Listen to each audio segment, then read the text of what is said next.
రాష్ట్రంలో petrol diesel ఇబ్బంది అయిపోతుంది, దానికి చంద్రబాబు నాయుడు గారే కారణమని మతిలేని మాటలు మాట్లాడుతున్న వైసీపీ నాయకులకి, ముఖ్యంగా ఈరోజు పలాసలో చాలా హైడ్రామా చేస్తున్న మాజీ పశువుల మంత్రి గారికి సమాధానం చెప్తామని పెట్రోల్ బంక్ వచ్చామండి. ఎక్కడా క్యూలు ఈరోజు పెట్రోల్ బంకుల దగ్గర కనిపించట్లేదు.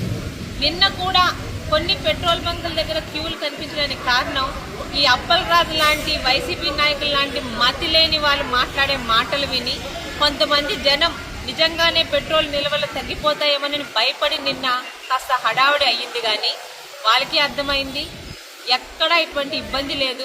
ముఖ్యంగా ఈరోజు ఒక పెట్రోల్ డీలర్గా, పెట్రోల్ బంక్ ఓనర్గా కూడా కొన్ని విషయాలు ప్రజలకు అర్థమవ్వాలి.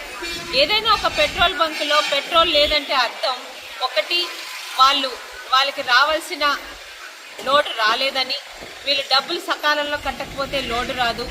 రెండు, వీళ్ళ బంక్కి లోడు తీసుకొచ్చిన వెహికల్స్ ఎక్కడైనా పెట్రోల్ బంక్ ఎక్కడైనా ట్రాఫిక్ జామ్లో ఇరుక్కున్నా లోడు రాదు. చాలా కారణాలు ఉంటాయండి పెట్రోల్ బంక్లో స్టాక్ లేదనడానికి. అన్నిటికీ మించిన కారణం ఈరోజు భారతదేశంలోనే కదా, ప్రపంచంలో ప్రతి ఒక్కరికి తెలుసు, యుద్ధ వాతావరణం.